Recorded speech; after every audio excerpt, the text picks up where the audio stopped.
Hey guys, welcome back to another video here on Toned In Entertainment where we love pop culture. Today, it's time for another comic book review. Now, when we left off with issue number 4 of Proctor Valley Road, the ladies of Chula Vista's priority should have been coming up with a game plan on how to take out the landlady. Instead, they ended up all just getting mad at one another and going their own separate ways. Now, will these ladies be able to get their act together? Well, let's get on with my comic book review for the series finale of Proctor Valley Road with issue number 5, Shirley's Temple.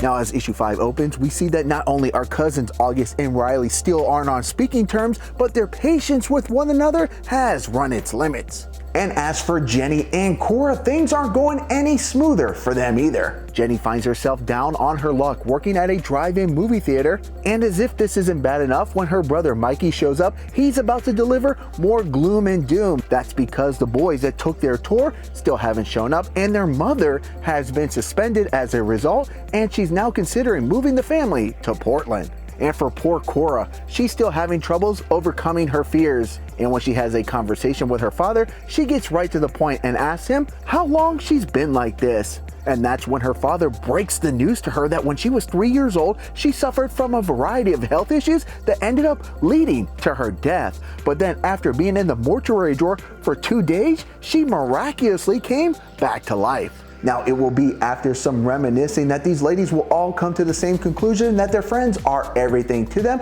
and they will decide to meet up to finish what they started. While 3 of these ladies all know how they got to this destination, for Cora, she's a bit perplexed because she has no recollection of how she got there, as one moment she was sitting in bed in her PJs reading the latest issue of Teen Beat, and then the next minute she was there. Now, after apologizing to one another, a voice can be heard saying, "Grandma says you're late." And that voice being of Chayton, who comes with a warning that his grandmother just had another one of her premonitions, and that it's a necessity to stop the landlady before first light, or this will just be the beginning. August will pose a question on just how they can find the landlady to get the advantage, because she seems to always know where they are first. Thankfully, Jenny has been doing some research and believes she has put the pieces of the puzzle together, as the landlady's hideout must be at the only major stretch of water in Proctor Valley, and that being the Upper Otay Reservoir. And with all this information, it's now time for these ladies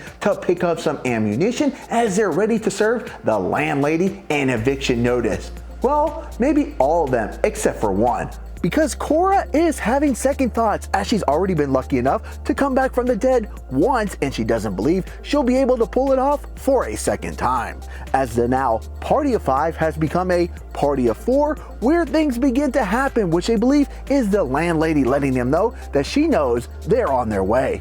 As the crew arrives at the reservoir, they find evidence of a struggle. As Chayton takes the lead and dives into the water to see exactly what they are dealing with, he sees an old bunkhead down about 20 feet. As this fearsome foursome dives down below, they will first have to overcome some of the booby traps the landlady has set for them, before eventually landing inside a sub that's all decked out like a courtroom. Back on the surface, Cora is trying to make her way home until she has a run-in with little Brody and company. But this time, Cora is fed up with being scared, and not only is she going to put her foot down, but it also looks like she's going to teach little Brody some much-needed discipline. Back inside the sub, August will come across what she believes are her father's stuff, and as she goes to head out on her own, Jenny will try to reason with her that it's just one more mind game from the landlady. But it appears the time for mind games is officially over, as we see our foursome now coming face to face with the landlady. The first thing August will want to know is, what has she done with her father, in which the landlady says she drowned him to put him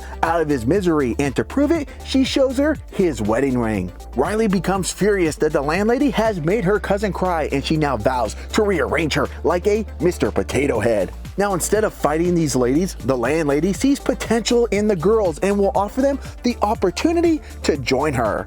But these girls will have none of that, including Cora, who has just shown up. Not being happy with the response that she has just received, the landlady not only ties these ladies up, but begins to age them at a rapid pace. And as the landlady goes to finish these ladies off once and for all, when they come together as friends, they prove that they really are special and are able to put a fork in the landlady. Now, before these ladies have a moment to enjoy their victory, it appears they have yet another obstacle to deal with. Well, maybe not, because it's going to be Bruce and Bobby who are definitely ready to go back home. As they all return back up to the surface, it looks like the ladies will all be cleared and can return to living a normal life. Now, throughout this series, Riley has had her eyes set on Jenny's brother Mikey, but he never seemed to be interested, and now that he sees the great woman that she is, he's gonna try and ask her out, but it appears to be too late, as she now is ready to set off in the sunset with Chayton.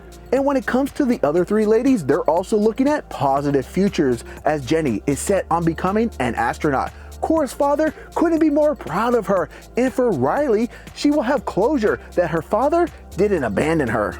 As we wrap up this series, we go to 3 weeks later, and yes, the ladies have made it to the Janis Joplin show.